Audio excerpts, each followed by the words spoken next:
नमस्कार। आइए बात करता हूँ मैं कनिष्ठा उंगली के बारे में। कनिष्ठा उंगली ज्ञान की उंगली, और ज्ञान की उंगली कुल मिलाकर बुद्धि से कोई कमी नहीं, भाषा शैली से कोई कमी नहीं, याददाश्त से कोई कमी नहीं, लेकिन सूर्य के पहले पर्व तक, यानी कि सूर्य की उंगली के पहले कट तक जब ये उंगली नहीं पहुंचती है, अधिकांश से देखने में आता है कि ऐसे व्यक्ति के जीवन में थोड़ा सा उतार चढ़ाव चलते रहते हैं। यानी कुल मिलाकर आपको कोई भी जीवन का जो बड़ा फैसला है, ख़ास तौर से व्यापार से संबंधित, उसमें आपको थोड़ा सा धैर्य रखकर चलना होगा, और किसी की बिना एडवाइस के कहीं भी ऐसा व्यक्ति गलत जगह पैसा इन्वेस्ट कर सकता है। साथ ही साथ आवेश भी ऐसे व्यक्ति को जल्दी आता है, और आवेश में आकर के वो गलत निर्णय ले जाता है और बाद में पछताना पड़ता है कि मुझे उस समय पर ये बात नहीं बोलनी थी। इन बातों का ध्यान रखना है, बाकी सब ठीक है। यहाँ बात करता हूँ मैं आपकी सीधा सूर्य की उंगली की। यश मान सम्मान करने के लिए इस उंगली को जाना जाता है, और ये प्रथम पर्व से लेकर थर्ड पर्व तक कुल मिलाकर ठीक है। थोड़ा सा नीचे वाला आर्थिक पर्व जो है उस पर थोड़ा सा कट के निशान जरूर मिले, जिनकी वजह से ऐसा कह सकते हैं कि कभी कभी पैतृक संपत्ति से कुछ थोड़ा बहुत आपके अनुरूप नहीं मिलता। यहाँ पर आपकी शनि और सूर्य की उंगली के बीच में जब ये गैप होता है तो व्यक्ति बुढ़ापे में किसी भी कारण से अपने माता पिता की सेवा अपने अनुरूप नहीं कर पाता। अब बात करते हैं यहाँ पर आपकी सीधा आपकी शनि की उंगली की। शनि की उंगली धन की स्थितियों के लिए, साथ ही साथ जानी जाती है ये उंगली कुल मिलाकर के आपके स्वास्थ्य के लिए। यहाँ पर बहुत माइनर सा टर्न है, कोई शनि की ढैया, शनि की साढ़े साथी आपको ज़्यादा खराब नहीं रहने वाली है। इस प्रकार से यहाँ देखता हूँ तो वर्तमान की स्थिति में भी हाँ थोड़ा बहुत अप डाउन आ गया होगा, क्योंकि हल्का सा लहसुन जब होता है इस जगह पर तो वो इस प्रकार की स्थितियों को करवाता रहता है कि थोड़ा सा माइनर सा यहाँ पे लहसुन सा है, तो इसकी वजह से थोड़ा बहुत उठाव गिराव चलता रहता है, कोई बहुत बड़े नुकसान के नहीं है। ये बड़ा कट है, याद रखें। कोई भी एग्रीमेंट करने से पहले विशेष रूप से उसको अच्छी तरह से जांच लें, अन्यथा आपको नुकसान भी हो सकता है। चलिए अब बात हो गई आपकी बृहस्पति की उंगली की। बृहस्पति की उंगली अच्छे ज्ञान के लिए, अच्छे सम्मान के लिए, भगवान की पूजा पाठ के लिए, संतान सुख के लिए, पत्नी सुख के लिए, सारी की सारी चीज़ पॉजिटिव रूप से इस उंगली के ऊपर वर्तमान में विराजमान है। अब बात करते हैं बुध के पर्वत के बारे में। बुध का पर्वत, मैंने हमेशा कहा कि बुध के पर्वत पर यदि यहाँ पर बहुत मजबूती के साथ 4 रेखाएं 5 रेखाएं खड़ी हों तो व्यक्ति के पास नित्य रूप से धन के आगमन बने रहते हैं। यहाँ कुल मिलाकर के यहाँ थोड़ा पर्वत ऊंचा उठा हुआ है। पर्वत ऊंचा उठना, ये रेखा तो बहुत अच्छी खड़ी है। सम पर्वत रहती तो हमेशा समान रूप से वेग आता रहता, समान रूप से धन आता रहता। पर्वत उठा हुआ होता है, व्यक्ति का हाथ खोला हुआ होता है, इन्वेस्ट ज़्यादा होता है, यानी कि पैसा व्यक्ति रोक नहीं पाता, आते ही कहीं ना कहीं उसे खर्च कर देता है, या ज़्यादा खर्च की वजह से आदमी थोड़ा सा परेशान रहता है। अब बात करता हूँ यहाँ पर आप, यानी कंजूस टाइप के आदमी नहीं। अब बात करता हूँ यहाँ पर सूर्य के पर्व की। सूर्य का पर्व यश मान सम्मान के लिए जाना जाता है। यहाँ पर्व जो है वो दबा हुआ पर्व है, यानी कुल मिलाकर के आप भाग दौड़ करेंगे, दूर स्थान वाले लोगों से जुड़ेंगे अपने कार्य में, तो वहाँ पर आपको थोड़ा सा मेहनत करनी पड़ती है ज़्यादा और लोगों की अपेक्षा। तो ये इस प्रकार के संकेत यहाँ से राज्य सरकार से लोन दिलाने के लिए भी ठीक रहते हैं, और राज्य सरकार के अगर कोई टेंडर्स मिल जाए तो उससे भी व्यक्ति को लाभ मिल जाता है। तो इस प्रकार का संकेत राजनीति में यहाँ जाने का कोई योग निधर नहीं आता। चलिए अब बात करता हूँ शनि के पर्व के बारे में। शनि का पर्व धन का पर्व, और धन के पर्व में यहाँ रेखाएं एक दूसरे को काट के कुछ नक्षत्र जैसी स्थिति के, नक्षत्र तो नहीं है ये, नक्षत्र होता तो बुरा होता, लेकिन उस तरह की स्थिति बता रहा हूँ मैं। तो यहाँ इस तरह से स्थिति बनती है, इसका मतलब होता है कि आपके जीवन के यहाँ इस समय आपका चल रहा है लगभग 55 वर्ष, और 55 वर्ष के बाद में इसको देखता हूँ तो जो वर्तमान की स्थिति है आपके धन की, इससे डाउन आप कभी नहीं जाने वाले हैं, और बहुत ज़्यादा मजबूती इसमें बनेगी तो वो बनेगी 70 वर्ष के बाद। तो ऐसा कह सकते हैं कि जो 70 वर्ष के बाद का जो समय है वो बहुत ज़्यादा धन से संबंधित है। उसके बीच में सामान्य किस्म की सारी सुविधाएं आपको मिलती रहेंगी। बृहस्पति का पर्व देखिएगा, बृहस्पति का पर्व, ये जो पर्व होता है इस पर कोई भी अशुभ चिन्ह ना हो, एक हल्का सा एक्स का चिन्ह दिखाई दे, 2 खड़ी लंबवत रेखा दिखाई दें, व्यक्ति के पास 2 संपत्ति हो सकती है, साथ ही साथ अपने आप में जीवन की सारी सुख सुविधाओं का एकमात्र स्टार यानी कि पत्नी का सुख और साथ ही साथ संतान का सुख बताती है। अब बात करता हूँ मैं हृदय रेखा की। आपकी हृदय रेखा बहुत मोटी है। जब हृदय रेखा इतनी मोटी हो तो इसके कई अर्थ होते हैं। नंबर 1 बात, व्यक्ति पे दिल पर कोई जोर ही नहीं पड़ता।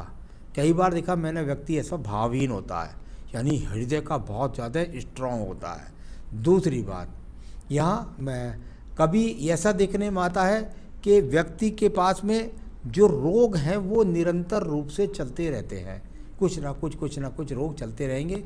तो वो पेट खराब से संबंधित वैसे ज़्यादा होते हैं, तो उस प्रकार का कोई ना कोई रोग भी चलता रहता है, चाहे एलर्जी का हो या पेट खराब हुआ हो। कभी कभी देखने में आता है कि कुछ ना कुछ रोग मतलब चलता रहता है। और पत्नी के साथ ही व्यक्ति इतना आसान नहीं होता, अपने आप के एक स्ट्रॉन्ग टाइप का व्यक्ति होता है। तो कुल मिलाकर इस तरह की हृदय रेखा आपकी यहाँ पर मौजूद है।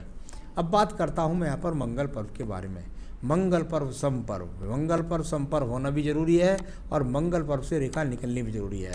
अगर ये रेखा नहीं निकलती है तो व्यक्ति निकम्मा हो जाता है, कर्म नहीं करता। कुल मिलाकर इस पर्व से निकल कर के जिस पर्व को रेखा देखे, जब भाग्य रेखा को काटे तो उस आयु के अंदर उठापटक का सामना, और कुल मिलाकर यहाँ से देखे तो व्यक्ति यानी सब जिस पर्वत को देखता है, मेहनत करता है और कर्म के द्वारा उन्नति प्राप्त, यानी कर्म वाली रेखा अच्छी है, इनके द्वारा व्यक्ति निश्चित रूप से जो है आलसी नहीं होता, काम के प्रति लगा रहता है।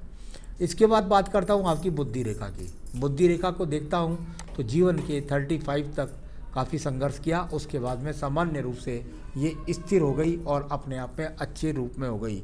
यहाँ पर कोई मानसिक दबाव नहीं है रेखा के ऊपर, और किसी भी प्रकार से कोई ऐसा भी नहीं कि जो है आप कोई बहुत बुद्धि से कमज़ोर हैं। बहुत बढ़िया बुद्धि रेखा है आपके पास, इससे निर्णय क्षमता आपकी पूरी मजबूत झलकती है।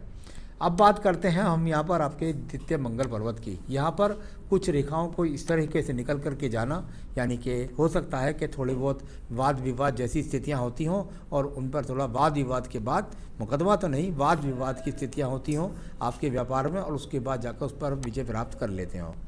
तो ये इस तरह की स्थिति, और यहाँ पर ये निकलने वाली है चंद्र पर्वत से रेखाएं। चंद्र पर्वत की रेखाओं का संबंध भाग्य रेखा के साथ बने तो व्यक्ति के व्यापार के अंदर उसे रोजाना भागदौड़ का सामना करना पड़ता है। दूरगामी दूर प्रांत के लोगों से रोज़ मीटिंग्स का सामना करना पड़ता है, व्यापार का सामना करना पड़ता है। इस प्रकार की रेखा जाकर के जब भाग्य रेखा के पास मिले तो व्यक्ति का विदेश यात्रा भी मेरे जीवन में जरूर होती है।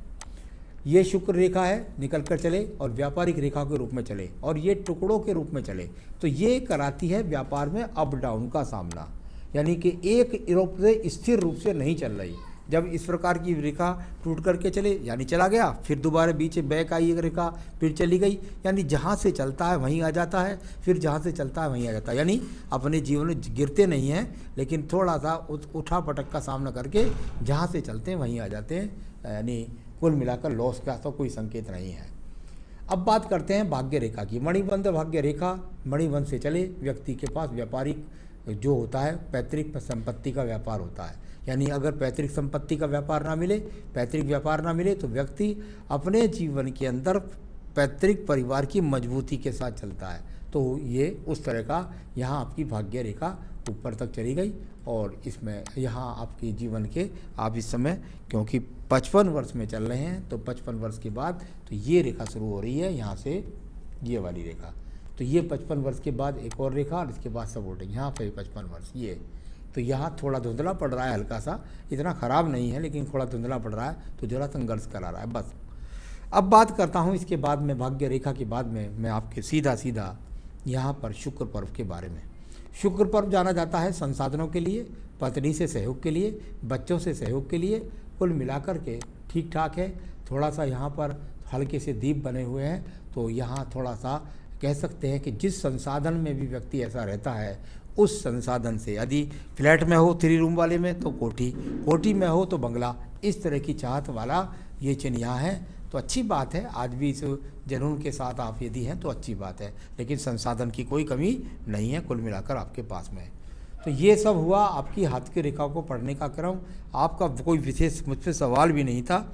आपने व्यापार की स्थिति के लिए कहा, मैं निश्चित कह सकता हूँ कि 2-4-6 महीने का कोई डाउन का सामना ज़रूर आया है, तो वो कोई बड़ी बात नहीं है, उससे आप निकल जाएंगे। आइए बात करता हूँ आयु रेखा के बारे में। आयु रेखा, और यहाँ पर यदि मैं आपकी आयु रेखा को पढ़ता हूँ तो बिल्कुल भ्रमित न होइए। ये यहाँ पर आयु रेखा जैसे मान लिया कि 55 वर्ष है, ठीक है। अब यहाँ से आपको तो आगे आयु रेखा नहीं चली, इसको इस तरीके से नहीं पढ़ा जाता है। इसको जो पढ़ा जाता है वो पढ़ा जाता है, आप अपनी मस्तिष्क रेखा को देखिए तो वो उसकी लंबाई, आप अपनी हृदय रेखा को देखिए तो उसकी लंबाई, तो यानी जो आपकी हृदय रेखा की लंबाई वो 75 वर्ष, जो आपकी मस्तिष्क रेखा की लंबाई वो 75 वर्ष, और जो आपकी आयु रेखा की अभी है वो 55 वर्ष। और इसके बाद जरा सी ये जगह रह गई है, इस जगह को भी कवर करना, यानी कुल मिलाकर इसको इस प्रकार से पढ़ा जाता है। और इसके बाद मैं 100% कह सकता हूँ कि यहाँ आपकी जो आयु रेखा है ये भी आगे हम मिल जाने वाली है, और वर्तमान के हिसाब से 67-68 तक तो पूरी तरीके से मजबूत आपकी आयु रेखा है, आगे भी बनेगी ज़रूर। तो ये सब चीज़ें हैं, ये ईश्वर के हाथ में भी वैसे आयु, इसको ज़्यादा किसी भविष्यवक्ता को कहना उसको पाप लेने जैसा होता है। तो यहाँ इतना आपकी आयु रेखा 67 और ये मंगल रेखा इतने सपोर्ट किया आपके जीवन के अंदर। तो सारी बातों को बताया, व्यापार की चिंता ना करें, बिल्कुल एकाग्रता से करें। क्या करें आप अपने जीवन के अंदर जो आपके पास कोई भी अड़चने ना आए। तो मैं आपको ज़रूर कहना चाहूँगा कि आप अपनी पूजा पाठ के अंदर, नित्य पूजा पाठ के अंदर आप 2 चीज़ को ज़रूर जोड़िएगा। एक आप रुद्राष्टकम और एक आप हनुमान अष्टक।